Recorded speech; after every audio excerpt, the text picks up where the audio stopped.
us. So I'll go ahead and start the introductions, give some people a little more time for the full presentation. My name is Julia Duarte, she, her pronouns. I am the documentation and training coordinator for Greenpeace US's data team, and I'm very excited to be moderating this presentation, Building Relationships to Build Power, a framework for maximizing impact. We have three folks from the Empower Project, Dani, Neil, and Nori.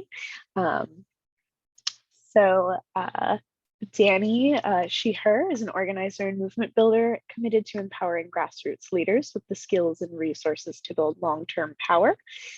We have Neil, he, him, an applied social scientist who has a PhD in communications from Georgia Mason University.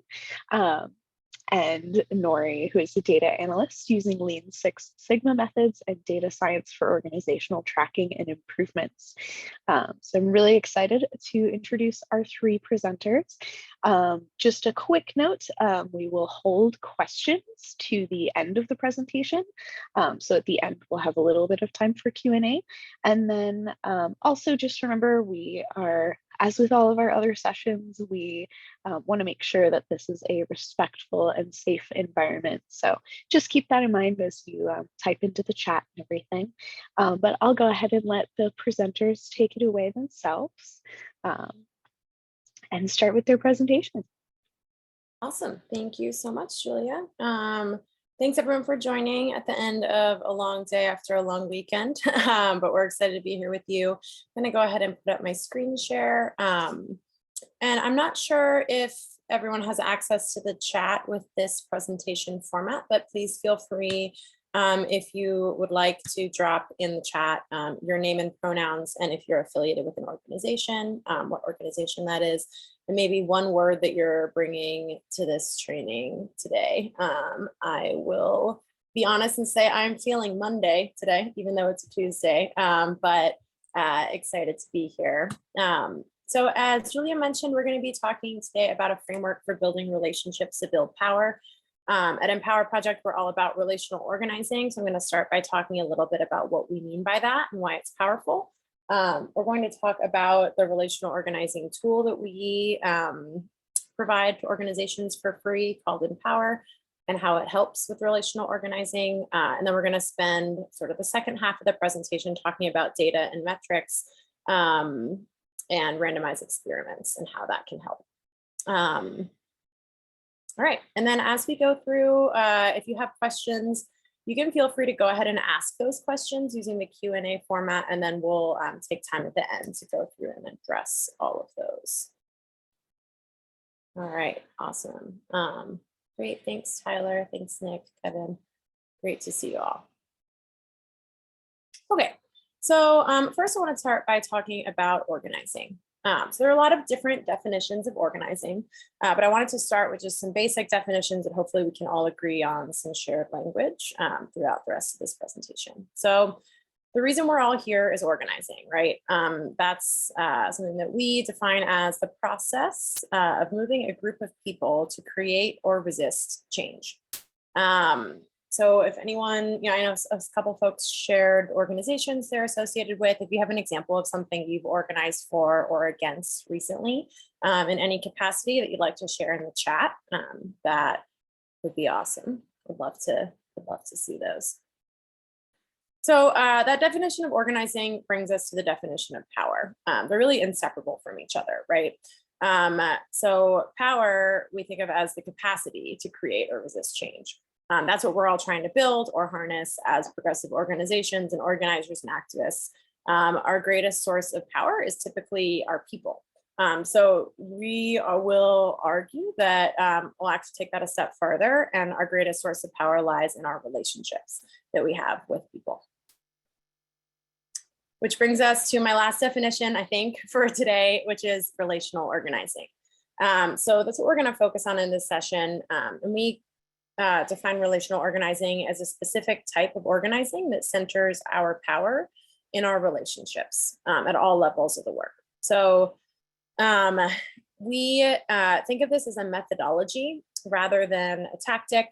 Relational organizing has become a little bit of a buzzword in politics, especially in electoral politics in recent years. So I want to be clear that we're not just talking about asking your friends and family to make sure that they go vote, right? We're talking about something that comes from really a rich history and tradition of community knowledge and practice. And taking a relational forward approach to your organizing can really help you harness your power in key ways where other approaches can fall short. So we're going to spend a lot of time talking about that today.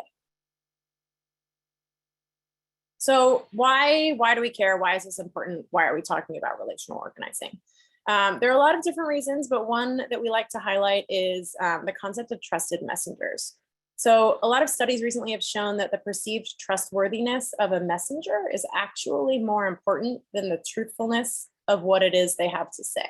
So that can be kind of a double-edged sword, but it's in part why relational organizing works, right? We're more likely to believe information and trust information from people that we trust, which also means that if the right messengers are having the conversations and engaging in communities, the pressure for positive change begins to build.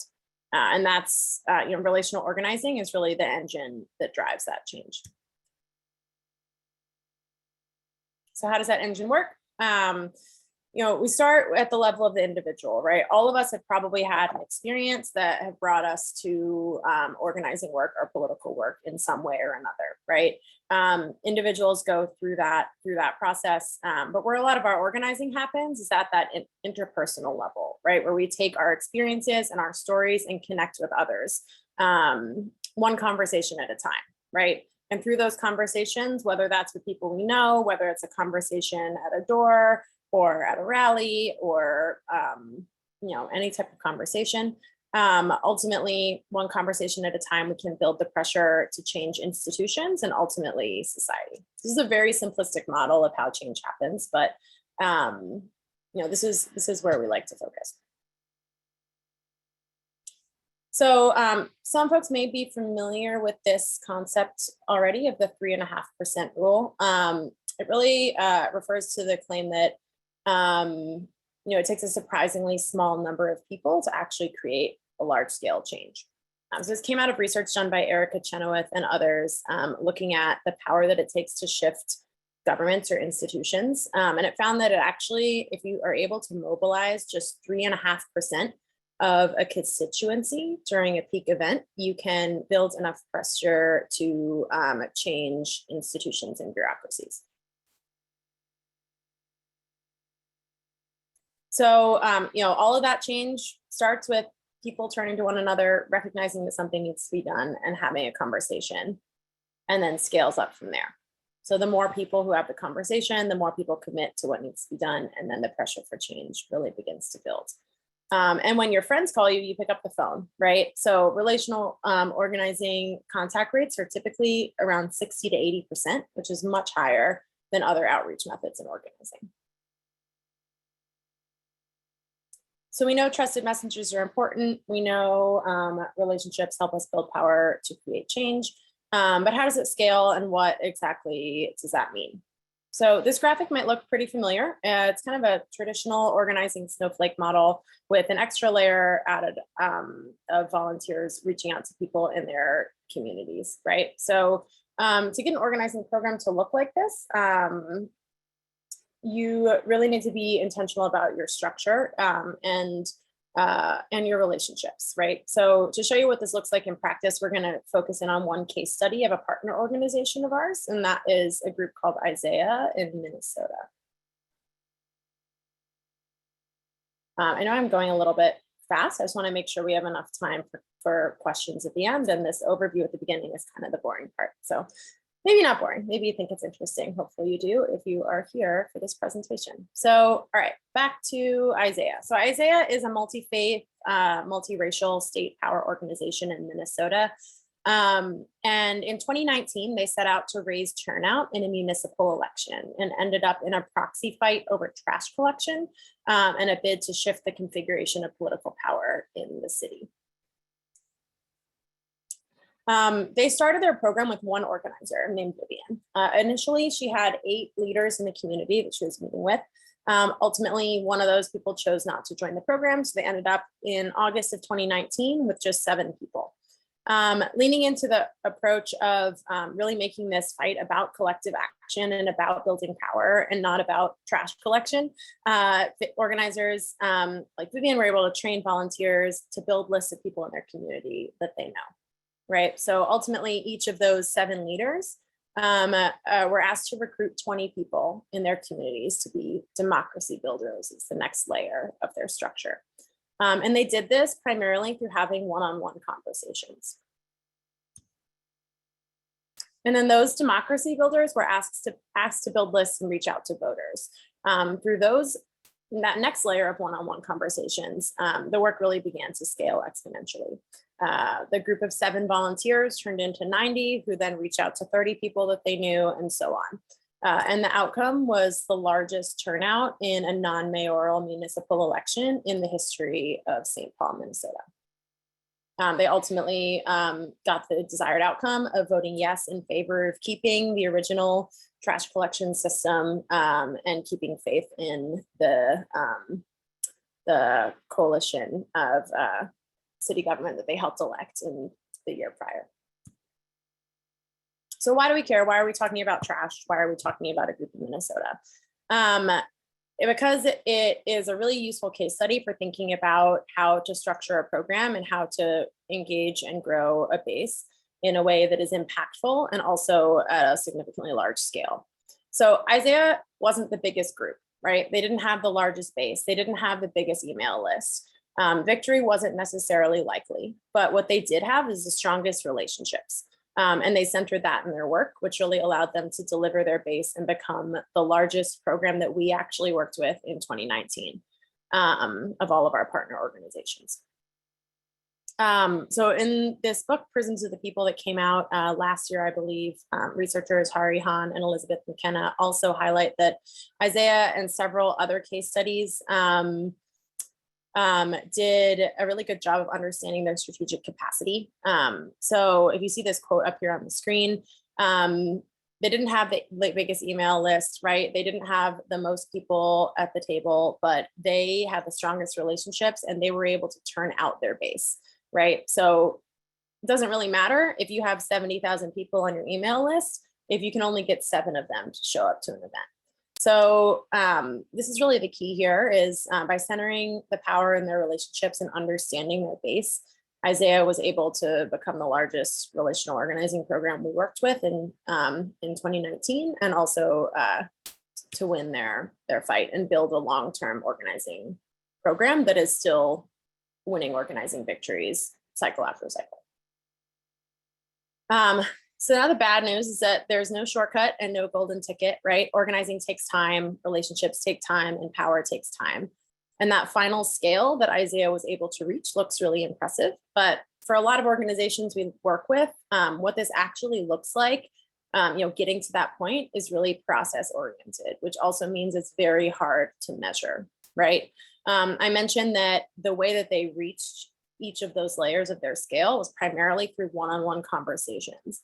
That's the thing that's kind of hard to measure, right? You're not going to go in a meeting with a funder and ask them to fund your program and talk about the 15 one-on-ones you had with people in the community. Typically, your funder is not going to care, right? You need to find a way to tell the story of that work and track it so that you can be as impactful as possible within the context of the organizing ecosystem that we all exist within, right?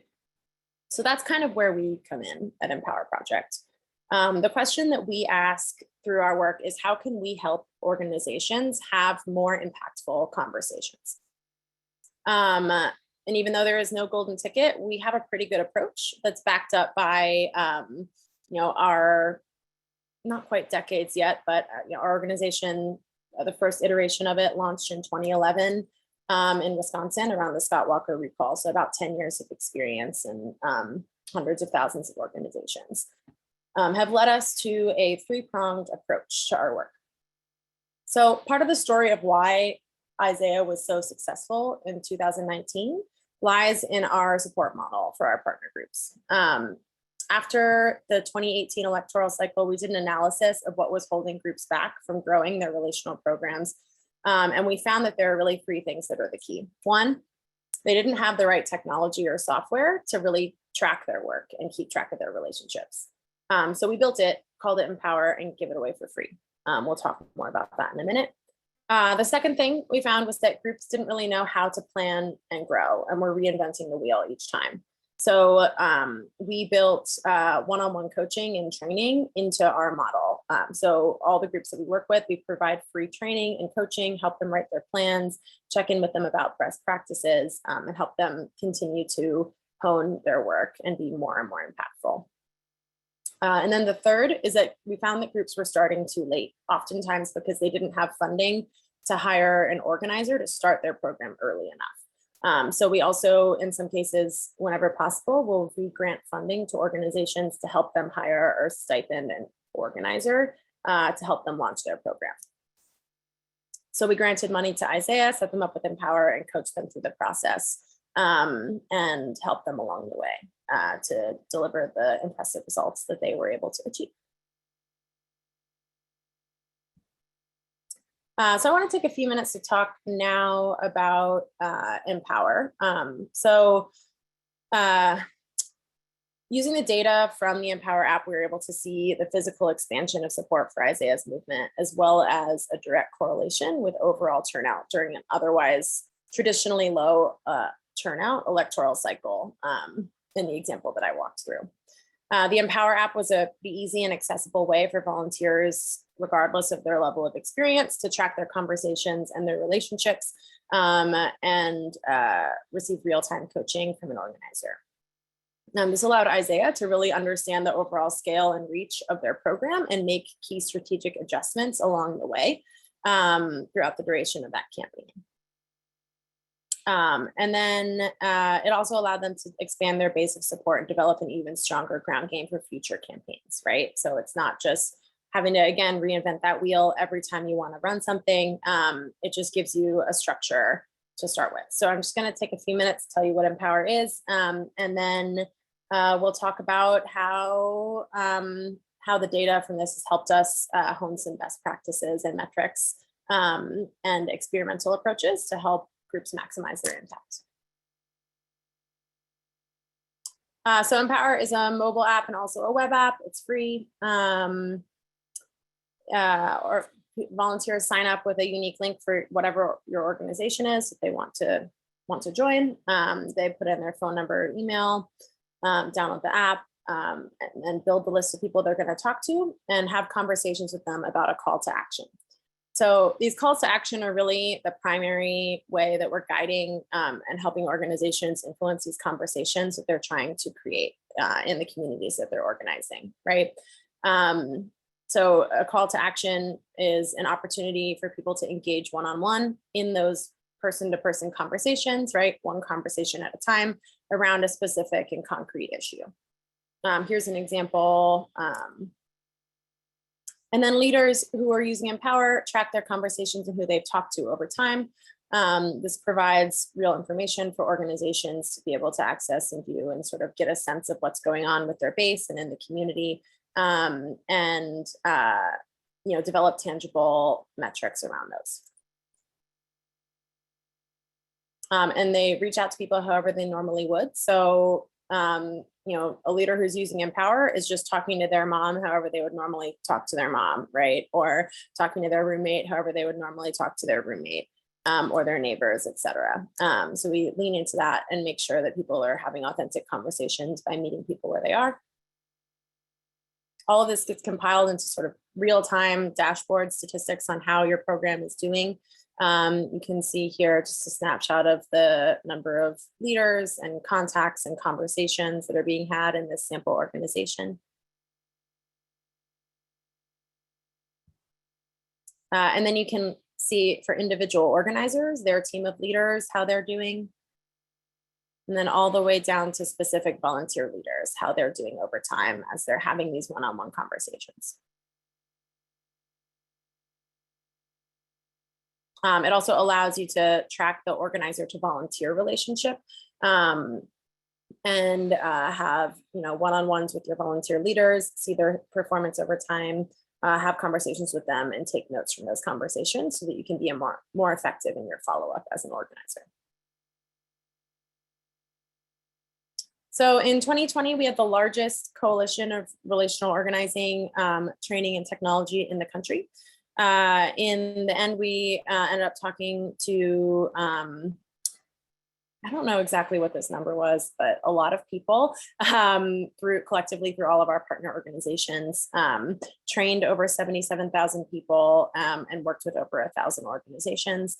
And that coalition of organizations was majority BIPOC and youth led. Here are some of our partners, ranging from large national organizations like Sunrise Movement, For Our Future, Move On, and the AFL-CIO, as well as smaller community and state-based organizations like Isaiah, which I spoke about, and hundreds more. These were groups that are already doing this work on the ground. We weren't duplicating efforts or building new infrastructure. We helped them strengthen and expand what was already there and layer relational organizing into it. So we'd love to work with you or support your organizing. If any of this sounds interesting to you, we'll let you know how to get in touch with us at the end. But really, as we're supporting our many partners, in addition to training on best practices, one-on-one coaching, and providing the technology, we're also always working to help them improve on their programs by tracking key metrics to strengthen their framework and help them support what they need to focus on. So now I'm going to pass it to Nori to talk about some of those metrics. Thanks, Dani. Yeah, thanks for doing a nice comprehensive overview of our app. And so we have numerous C3s and C4s and candidate organizations using our app. We've been recently building out our dashboards to see what data and metrics from Empower can be used to help pull out what are the best practices to maximize impact across organizations. And key metrics is a favorite phrase in operations. And can you go to the next slide? And if you've heard of Lean Six Sigma operational improvement methods, you might have heard of DMAIC, which stands for Define, Measure, Analyze, Improve, Control. It's basically just a fancy way of saying the scientific method, using your metrics to pick a problem and to root cause the issues and come up with improvement goals and to track it to see it if it can be sustained. So our goal, our first step is how can we help organizations have more impactful conversations? As Dani mentioned, Isaiah is one of those very successful orgs, and we want to use those best practices from Isaiah and other successful organizations. Can you go to the next slide? Thanks. And these are some of the key metrics that we've been tracking recently. Obviously, conversations is our key metric. That's the driver of all our actions. And it's kind of hard to see the bottom axis, but this is a snapshot of across all orgs in 2020. And you can see January, each of those bars are a month in 2020. So you can see the cyclical nature of the 2020 campaign season with a giant peak in September, October. Yeah, and then some of the other factors that affect conversations is the number of active organizations. So that's the next graph, which the blue bars are the count of distinct organizations that had a call to action. And then the gray bar overlaid on top of that, or sitting on top of that, are the number of organizations that were created but actually didn't produce a active call to action. So that's the area improvement that we will be digging in on. But I do want to also bring up some other metrics that also feed into the number of conversations, which is the call to actions per org, the third graph, and the conversation count per call to action. And interesting thing that if your organization, you're tracking call to actions, you might be able to compare is we suggest for our average call to actions is about 2 call to actions per month to maintain the momentum of activity. Of course, if the more the better, right? And then conversations per CTA, call to actions, is about a little bit over 100 on average. But then this is an average. This is not your mode. This is there is a big swing. There's like the Isaiah's has a lot of conversations per call to action. So for our kind of improvement project, we looked into the number of orgs that were not producing that call to action. Thanks. And without a call to action, there is no action. So it's a very important step. So the measure of like that ratio of the blue to the gray, organizations with active CTAs over organizations with contacts, that's kind of, we want to improve that percentage. And by looking at those organizations, those gray organizations, and the trainers already have a really good idea of who those people are that are successful and who those people are that need some help.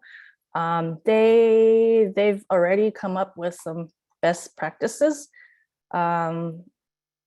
suggestions for they've usually in root cause analysis, you look at the organization and you keep asking why. It's called the 5 whys, right?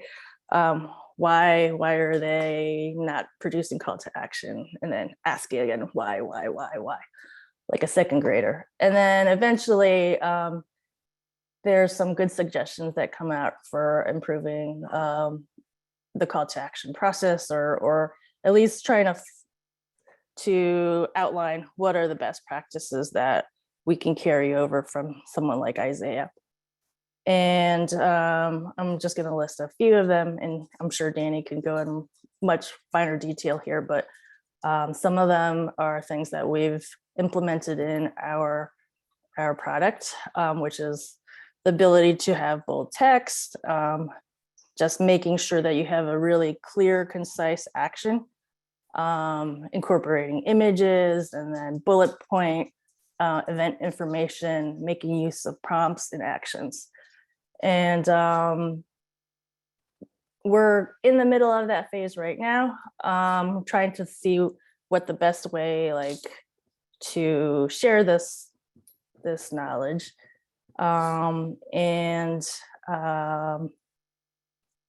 We are hoping to see that the gray bar area is low. So that will be in our control phase of the project.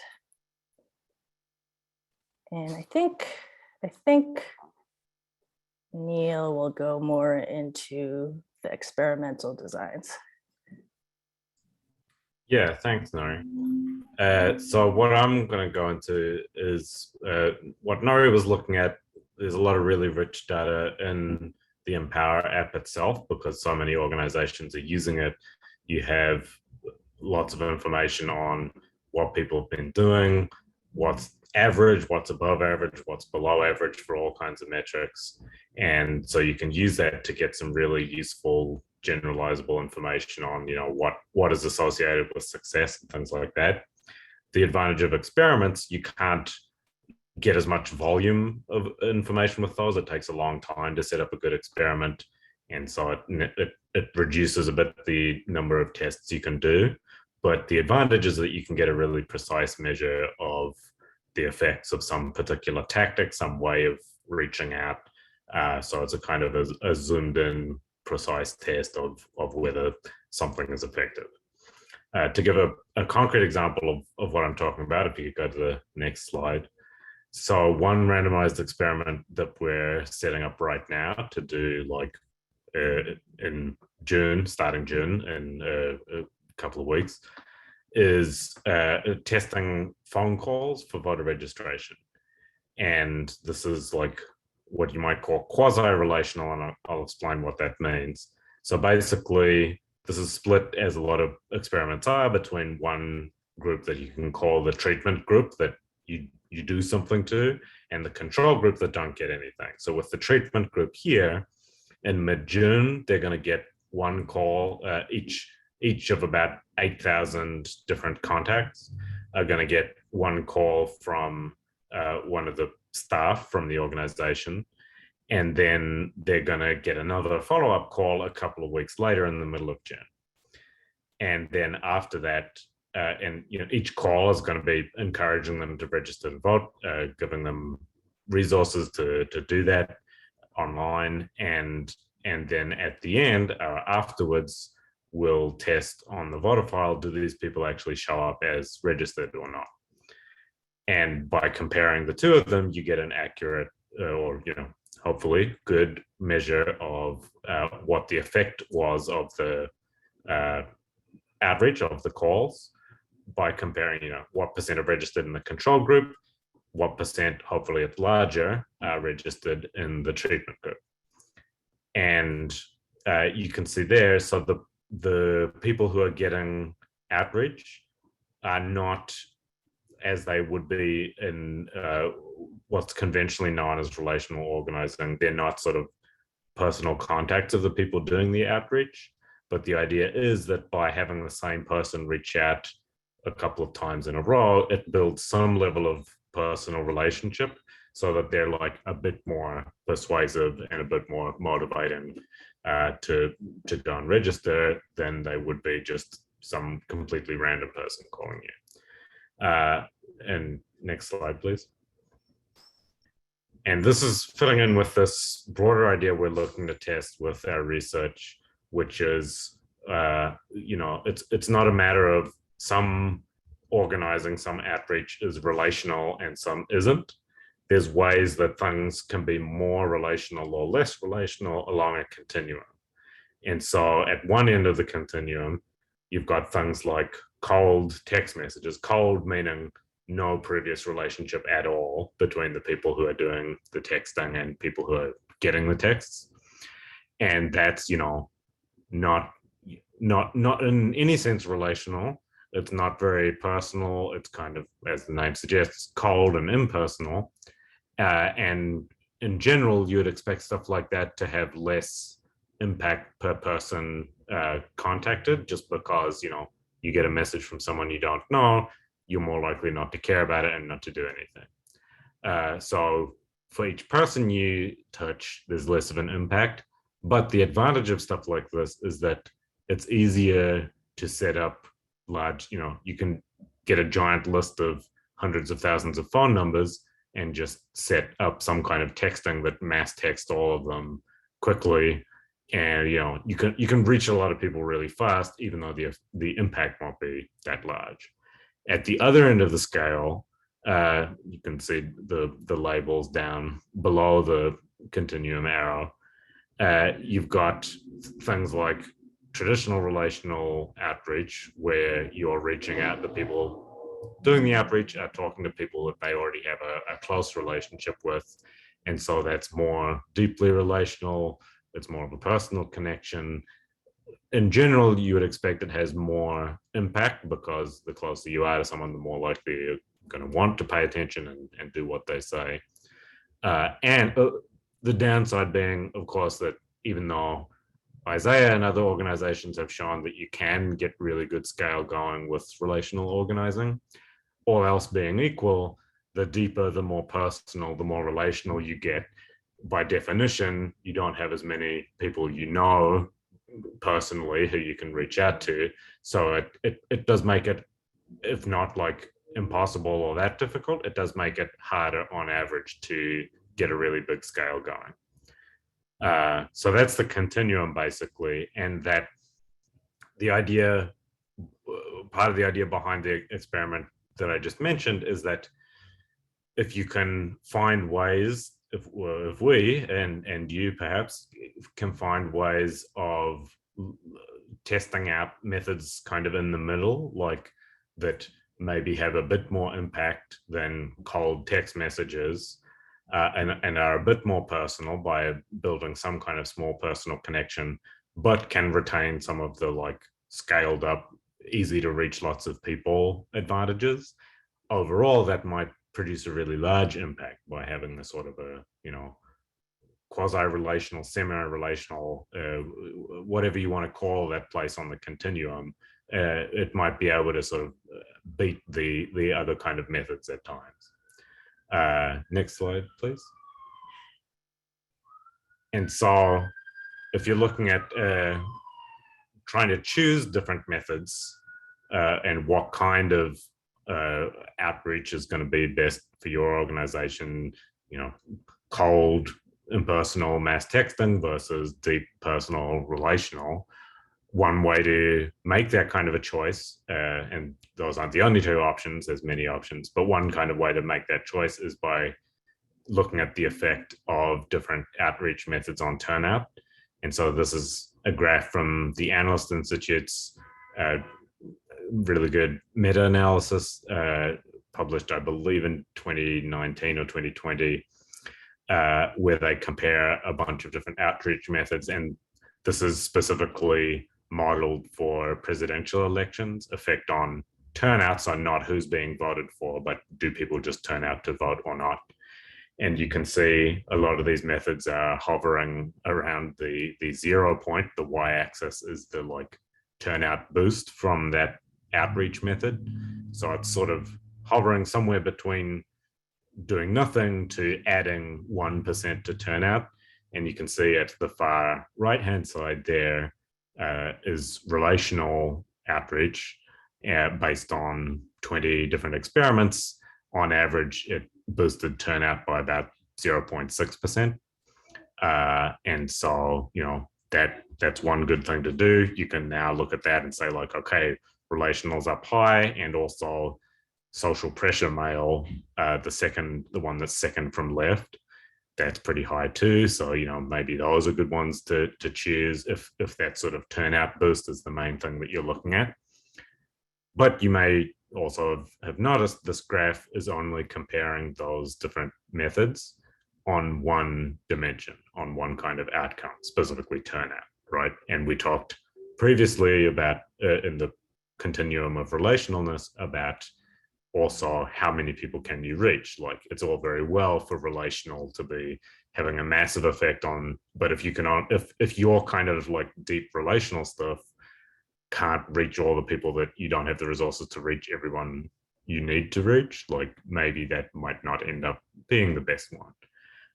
So to be able to compare in a more holistic way, if you go to the next slide. So we haven't actually done the work of getting data to allow this comparison, but we're sketching out a framework for how we think this could be done, and we want to be able to fill this in with data. So I'm going to explain this graph by talking about what's shown on the axes, and then the data, or the pretend data, will fill in and help illustrate more what I'm talking about.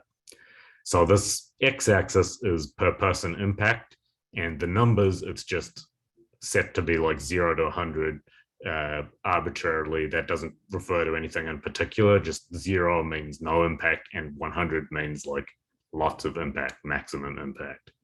And then if you go to the next slide.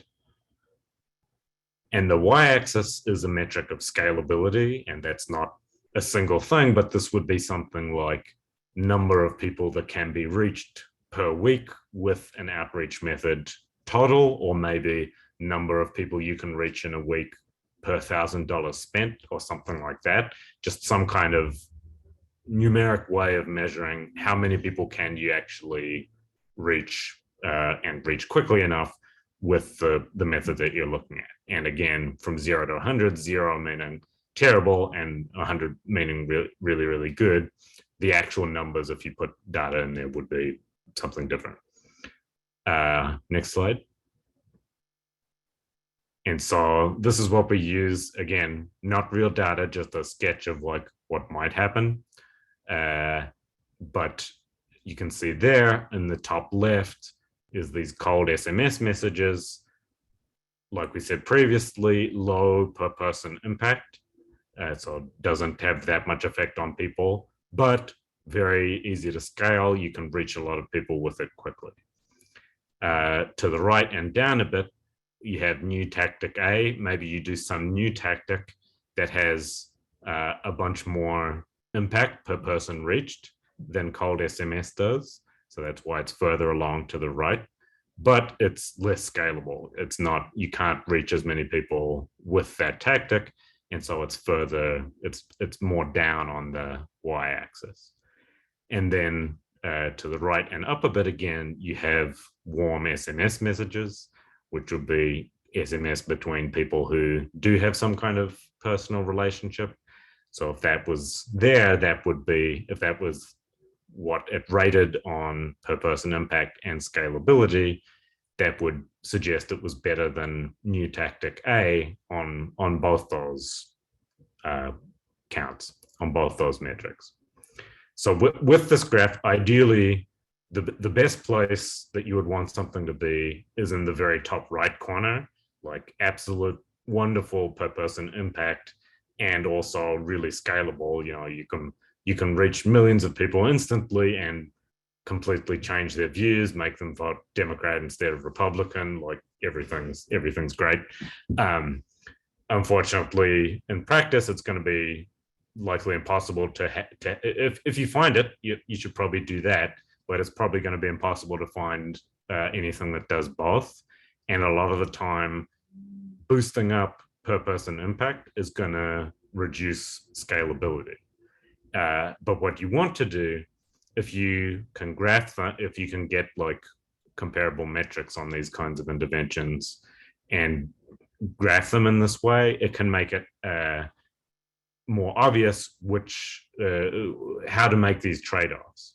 Like for instance, there's no like single, apart from that top right corner, there's no single absolute best place that you want an intervention to fall. Like sometimes you might prefer cold SMS messages because you just want to reach as many people as possible.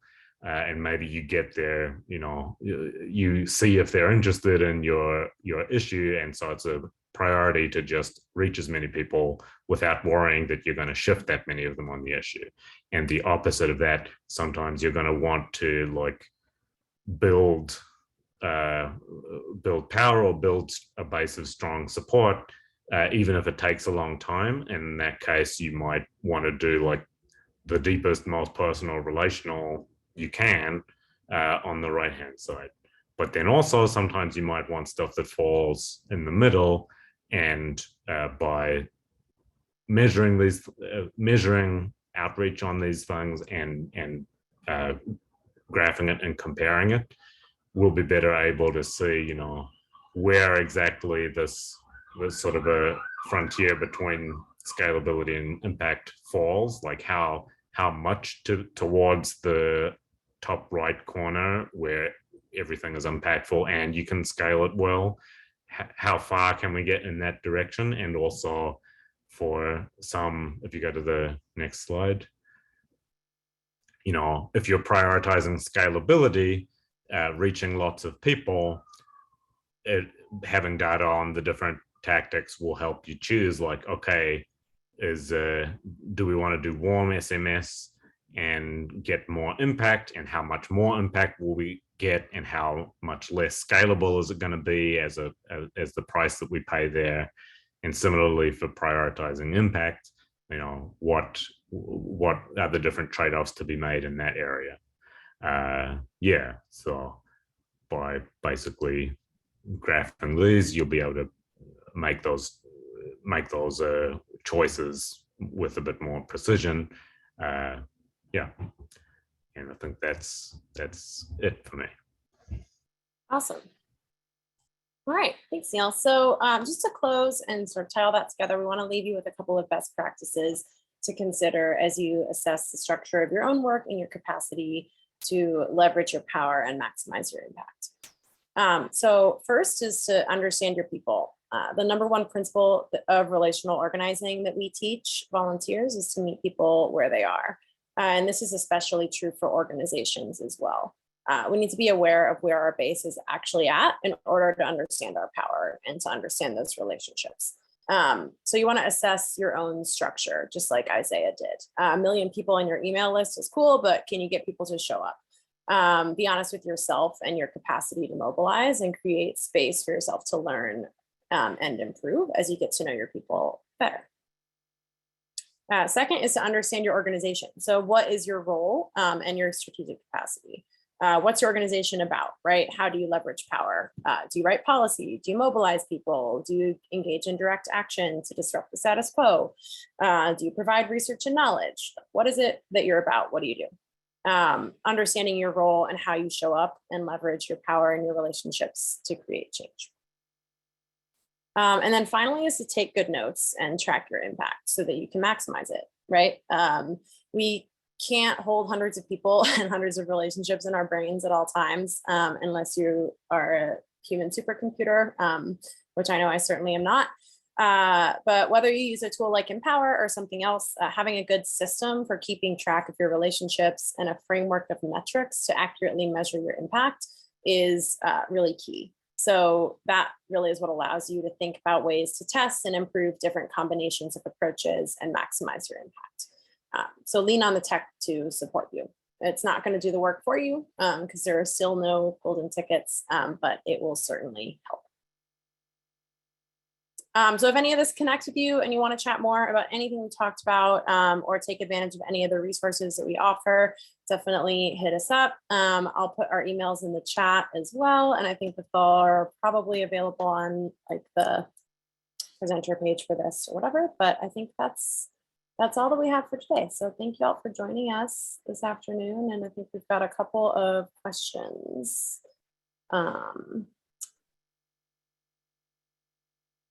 Let's see.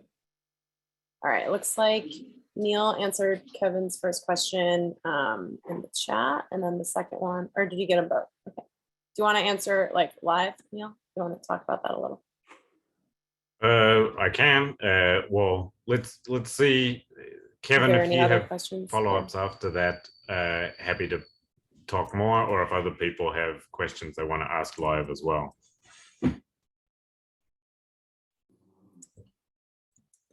Are audience members able to just up and speak now? Like, does someone have to do something to enable them to unmute and talk, or I don't know. Yeah, so if anybody in the attendees want to hop on mic, if you could just raise your hand and I can give those permissions.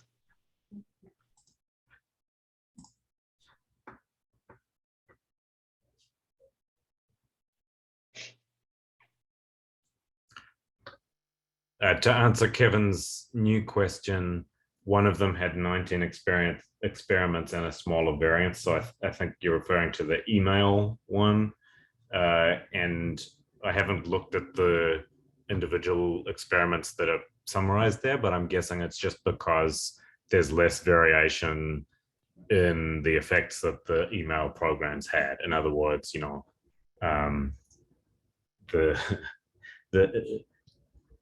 most emails had it like the effect that email had hovered much more closely around 0, whereas for relational, like it had, for some people, the relational experiments had a really big effect, and for some it had a small effect.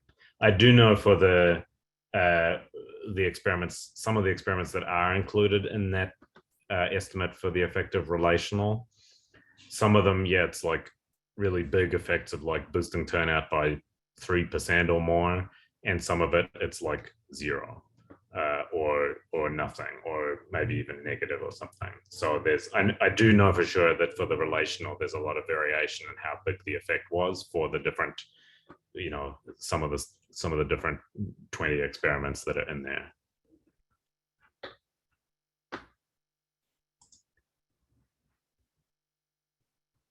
Anything else anyone wants to talk about?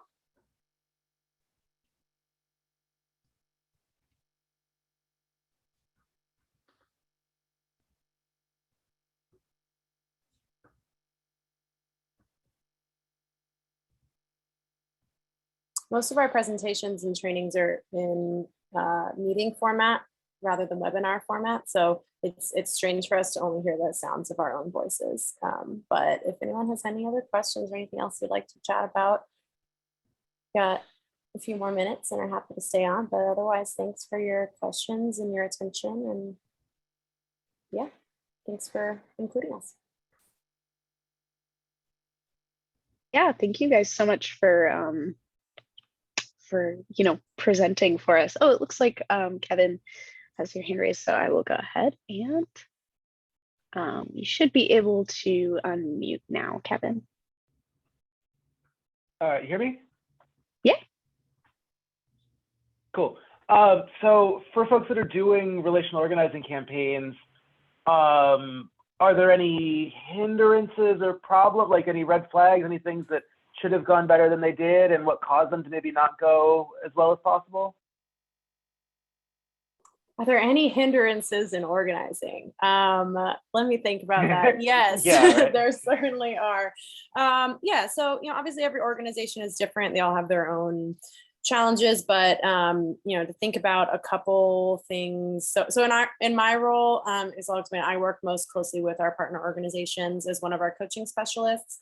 And just a couple things, kind of not necessarily across the board, but a couple caveats that a lot of organizations fall into. One is, the metric that Nori highlighted, a little bit of just not sending out calls to action and not giving people things to do, right? So I think that falls into sort of not really understanding your people, or either not giving them things to do or not giving them the right things to do. Another is just not having enough of a structure for organizers to build a relationship with your leaders and your activists and your volunteers. So organizer follow-up is kind of another key area. So we focused on calls to action today and our metrics. Sort of we were to pick two places where, as an organizer or the director of an organization, you can really, through the day-to-day work, make improvements to create those impactful conversations. It's through organizer follow-up and sending out calls to action. Other places where things didn't really go as planned. And I think those are the main barriers that people have to actually growing their programs. Obviously, sometimes, just like any other type of organizing, you'll run into things like maybe you didn't pick the right target or cut the right issue, or your goals were too high, so we deal with that as well. But it's just specific kind of to the model that we presented today. I would say those are the two places where people, I don't want to use the word fail, but can improve or, maybe allowed things to drop off by not really focusing. I don't know if that answers your question.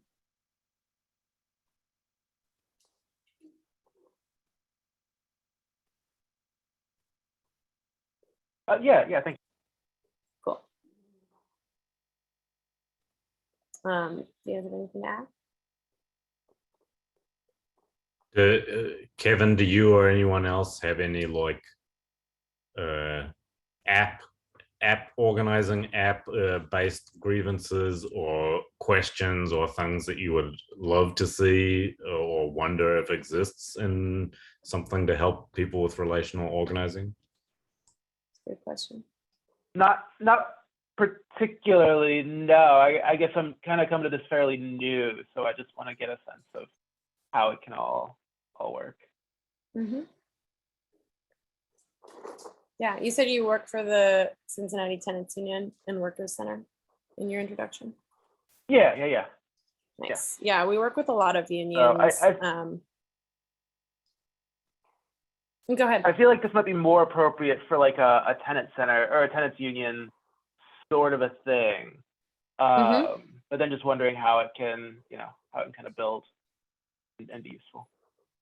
Yeah, for sure. So, I mean, any type of organizing where you're asking people to engage with people in their community, which really is kind of any type of organizing, but especially when you have a specific community like a workplace or a place where people live, where you're trying to organize tenants, and it's not just about an organizer going in and talking to everyone there. Ideally, you want to identify leaders in that residents, right, who can talk to their neighbors and build and deepen those relationships. So whether that's purely relational and people are only talking to people they know, or it's somewhere else on that continuum of relationalness, right, where maybe the resident only knows 2 of their neighbors to start with, but they can knock on everyone's door and say, hey, I live here too. That makes them a more trusted messenger on that issue that you're asking them to organize on, right?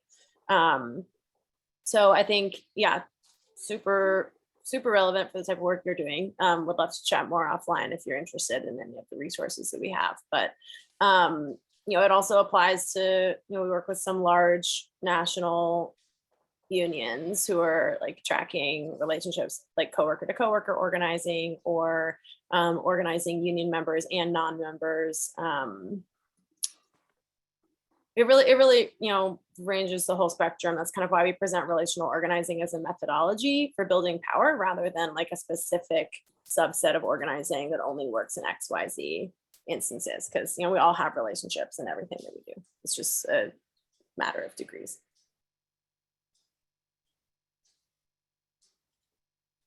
Cool. Very cool. Yeah,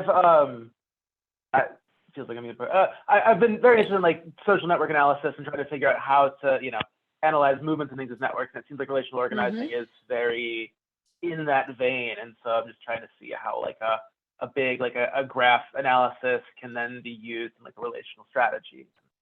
Totally. Yeah. You might find that Prisms of the People book that I referenced really interesting, because it really talks about that strategic capacity and structure analysis of it. Isaiah is one of the case studies in that book, but they focus on some other examples as well of different types of organizations. Cool. Yeah, very cool. Thanks. Looks like we're about at time, but thank you all so much. Thanks, Julia. Awesome. Yeah, thank you guys for presenting. And we did record this, so the recording should be available in the next couple of days for anybody who wants to review, or if you guys want to share it around. We'll go ahead and make that available. But thank you guys so much, and have an excellent rest of your very Monday of a Tuesday. Thank you. You too. Thank you, Julia. Thank you, everyone. Cheers.